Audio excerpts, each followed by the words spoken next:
Michelle from Argentina wants to know, what would we do if we ran into a clone of ourselves to prove it was us? What would we do? I don't know.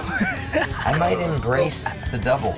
That's how we'll know it's the real you, if you're hugging the other one. Oh no, not an extra. I mean, I would just like that there was another person out there that was like me, and use them to do things. Yeah, so you actually wouldn't prove. I wouldn't prove that who was the real one. You would just say, come with me, and don't tell them who saw you. Yes, exactly.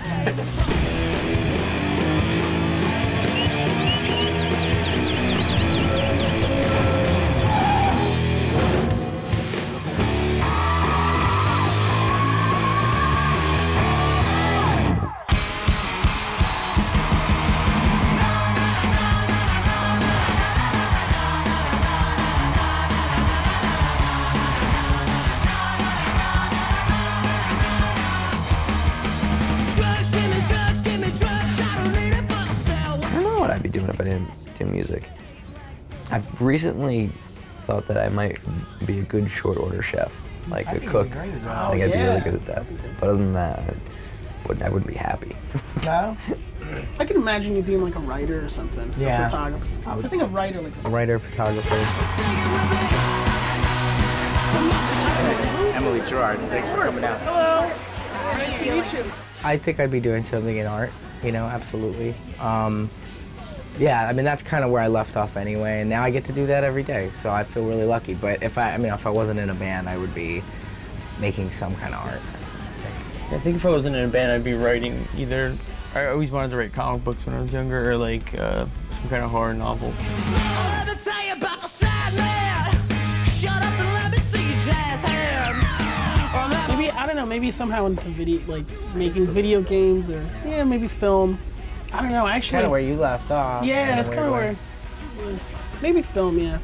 I was alright at that. That was kind of fun. Yeah, I know. I fled at you at Comic Con. Oh, yeah. Yeah. Oh my God, you had the nosebleed. Yeah, spontaneous nosebleed all over the place. It was really crazy. humiliating. Did I tell you guys that story? No. So we, no, I didn't. Can we tell them? Please. Okay, so it was me and Gab, right? We were doing an umbrella signing.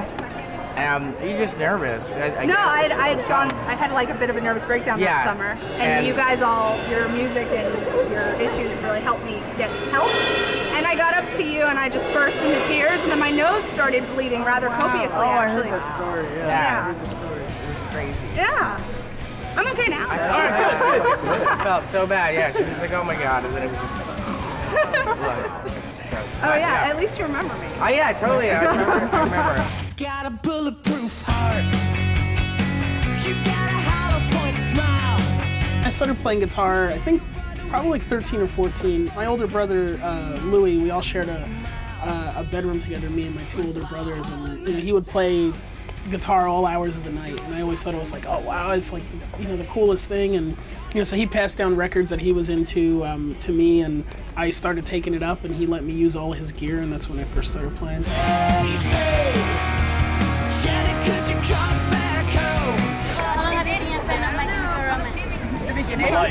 Since the first album. Yeah. Like 7 years. 3 years for me because I'm like only 15. Yeah. I'm 22. I'm like in love with that. I think I started playing, I think you had an old acoustic that I would noodle around on, but it wasn't, I didn't seriously try to play guitar until you got that Stratocaster. Right.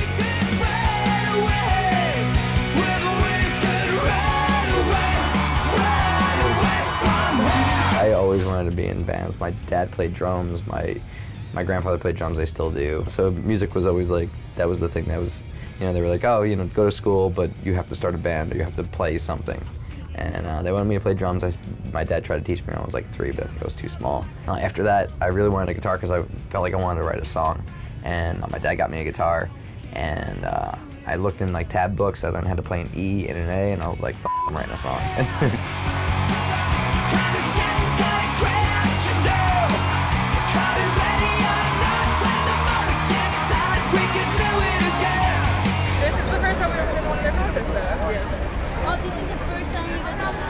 We're fired. We're so excited. We started drawing like 8 o'clock the other night and haven't stopped. Wow.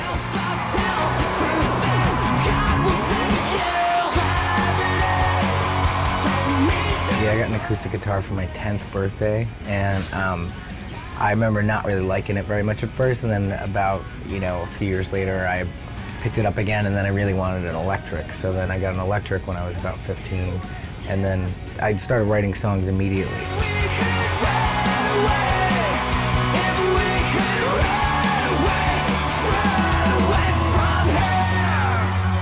I was so young, and I would take out these ads in like the East Coast Rocker to try to find people to play with, and all these guys were like in their 30s, and it was really weird to have a 30-year-old come to my parents' house to jam with me, and I was 15, and they would see how young I was because I really wouldn't tell them. I would lie about my age, and then so ultimately it never worked out because I didn't want to play with like a 15-year-old. Did your parents say anything? They weren't psyched on the process. They weren't psyched about it. They'd be like, how old is this person? Like, what are you doing? Like, they had no idea. And then I'd just be making noise, and they'd just get frustrated, and, yeah, they definitely didn't like the fact that I was, like, basically inviting strangers over to come play with me. Bring booze. Booze. That definitely got me through this really rough summer. I think it was, like, my first breakup, and I remember going to this park really late at night where they had a baseball field, and I remember like passing out in the dugout.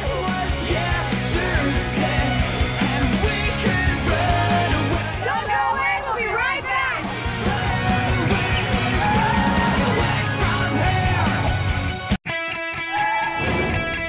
Hey guys, we're My Chemical Romance, and you're watching Boombox All Access on Boomerang. Our new record is called Danger Days, True Lives of the Fabulous Killjoys. It's our fourth studio record. It's very rewarding hearing it back. It's definitely one of my favorites. Aaron's a talented artist. Like, he's sick music, very inspirational. The music fits like everybody. Like, anybody can listen to it, anybody can get along with it. Like, nobody dislikes My Chemical Romance. Never met somebody who didn't like it.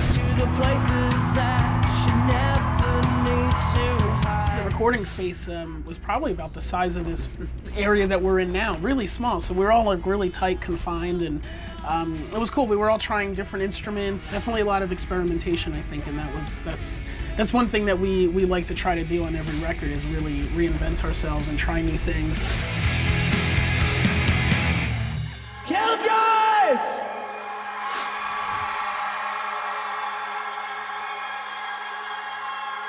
Listen to me!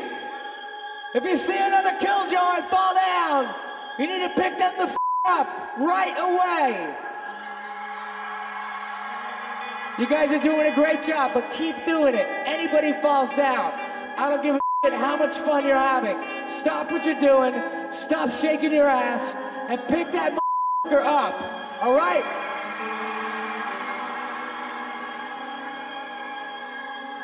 Now y'all ready to dance? I wasn't convinced. Are you ready to dance? This song's called Planetary.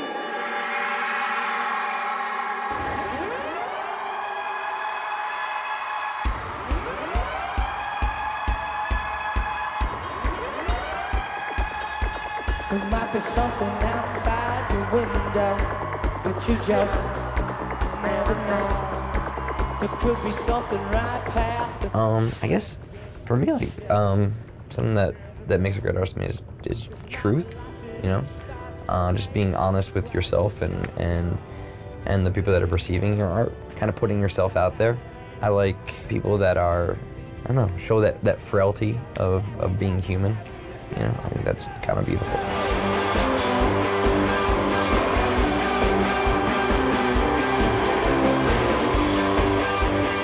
Yeah, like this kind of like vulnerability matched up with fearlessness is actually a really amazing thing, and only real artists possess that. Like, to be able to be vulnerable and fearless at the same time, it's a crazy thing, because that's like, in a weird way, it's like being ready to die or something. And to be able to show that is what a great artist does.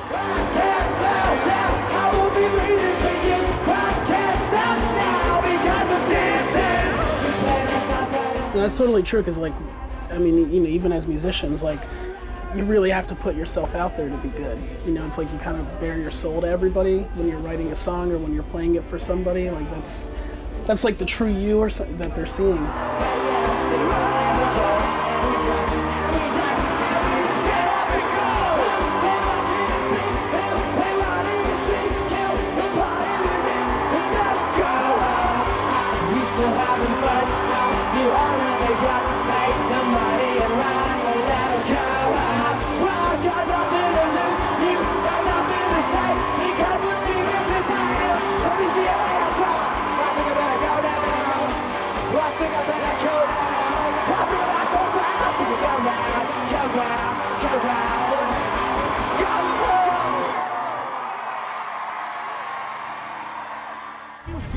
My favorite song is Mine's Not a Test. No.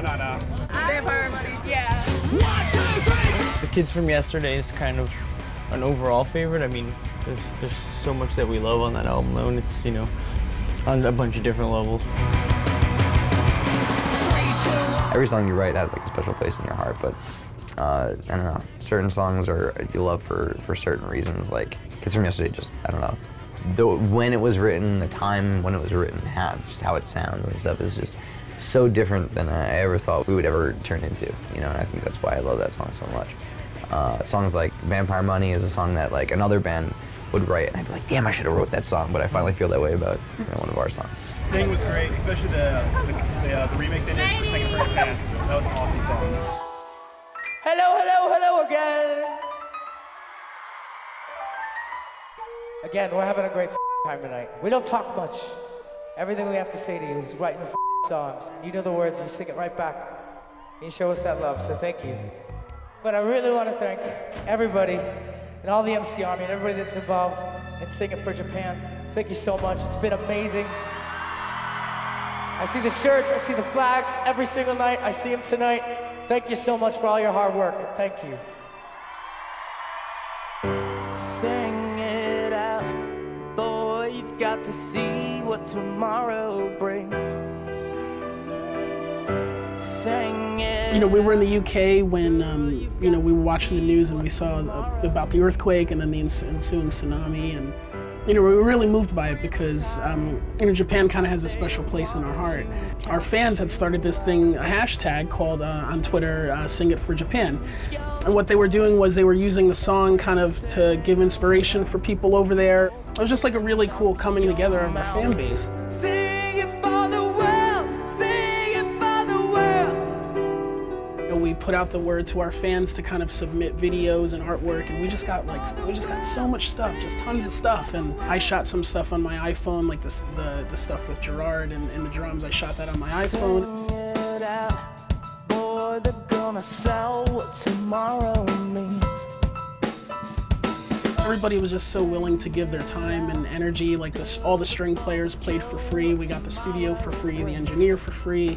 You know, everybody was just wanted to be part of it and to help out. If the music drowns you out. It's like a really cool thing that we're part of, and a lot of people helped out, and you know, just really grateful that we could do it. Single time they try and shut your mouth.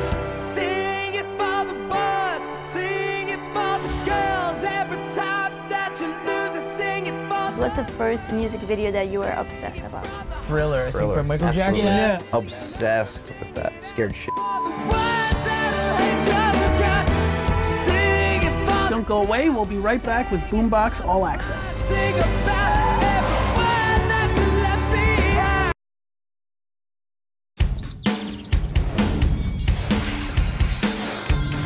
Hey, we're back with Boombox All Access. Started about 10 years ago. I met Mikey at a party, and I met you at another party. It was usually parties. Yeah, it was this cool vibe happening at the time. It was this kind of like these house parties, and it was all like musicians or people starting record labels, or it was just people involved basically in the local music scene. And we had this little pocket there in North Jersey, and that's kind of how we all met each other. Let's go out. Will you take me with you? Hi, how's it going, Gerard? It's really great to meet you. You too. Thanks for coming out early. I think, you know, if you have the passion and you want to create music, go out, get a guitar, get a bass, get a piano or keyboard or something, and just play it all day, all night long. Just keep at it. When you do something because you love it, like, you find you're just good at it, you know? If like there's something deep inside your soul almost that says, I have to do this, you will, you know, you'll have something valid to say, and something will come out of that if you're doing it for the right reasons, so. Which one is your favorite band member? We have to choose? Yeah, They're all great. I'd have to say Frank. I gotta love Ray though, he's awesome. Just love Ray. I know like a whole bunch of crap about Gerard. Oh, really? Good.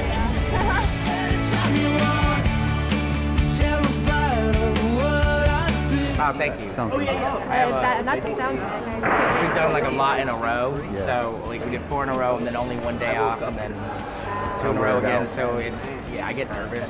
Really? Just because I need like 2 in a row and then a day off to recover, and then I'm great for the rest of the tour. But if it's like 4 in a row like that, I understand. I blow out. What's your favorite thing about being on tour? Just playing shows.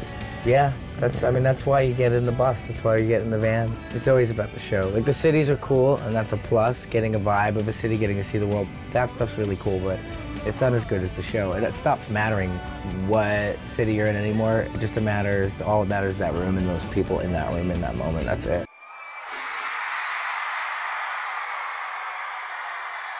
Right before the set, we kind of all get into like a group hug and say a couple of words, you know, stuff either about stuff that went on that day or just, you know, remind each other to have a good time. We try to get like at least an hour of just free time where it's just us. Kind of get ready and exhale a little bit, you know, do a little bit of stretching. And then just do it. Go Yeah, and do there it. we go. There we go, we do it.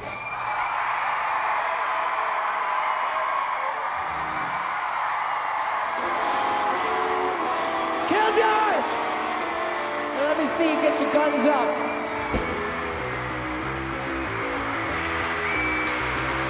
Wow! All right, Atlanta! I present to you the motherfucking greatest! I'm a hit of the sound. I took the train that I knew how to use it. What if you had to do something different other than music, but you all 4 had to do it together? Oh man, Short Order Cooks. that'd be amazing. Yeah, I'd be down with that. I always wanted to shoot a video where we're all basically just working at McDonald's, and that's the video. I think it was going to be the video for Kill All Your Friends, and it was going to take place in New Jersey. Pick each other up! And how did you pick McDonald's out of all the fast food? Oh, I don't know, that's just a pub spot. It's whatever shithole is in the middle of nowhere where you try to escape from, which is why you start a band. Any one of those will do. I make up one. My favorite song in high school is Today by the Smashing Pumpkins. That definitely got me through this really rough summer. I think it was like my first breakup, and I just gotten it on cassette, and I remember going to this park really late at night where they had a baseball field, and I remember listening to Siamese Dream on cassette and basically like passing out in the dugout and then waking up. We are young and we don't care. You're fucked up here. Yeah, I think sure. Hold on, get him first. I like hugs. This sweater smells horrible, so sorry about that. He doesn't know what's going on. I'm just trying to look at the venue. Sure. Now I can say I've hugged everyone. My favorite song in high school, in addition to Today, was 1979 because it kind of invoked like that carefree, like childhood summertime feeling. I was like so into metal at that time. Like I go to tons of metal shows, and me and my friends just like after school just go hang out and listen to like Overkill records and you know just stuff like that. So that was my metal years. Atlanta, we got one more song for you. And one more thing to say, there ain't nothing wrong with leaving home. There ain't nothing wrong with running away. So Atlanta, never stop running.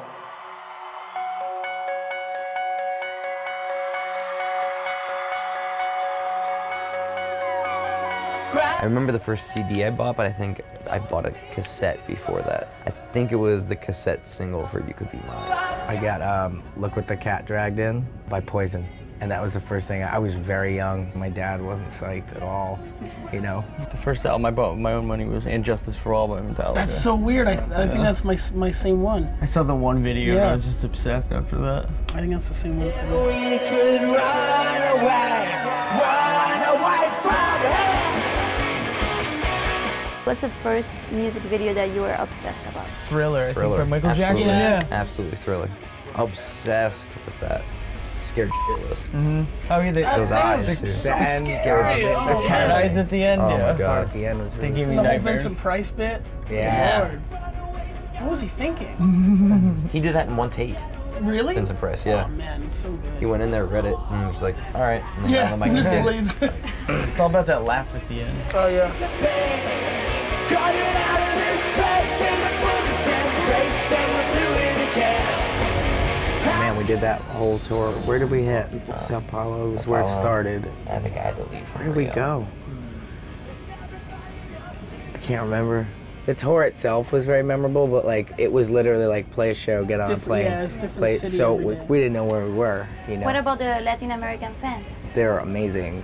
They were so dedicated. So passionate, and you know, they waited for us to come for such a long time, and they were so excited that we'd finally come.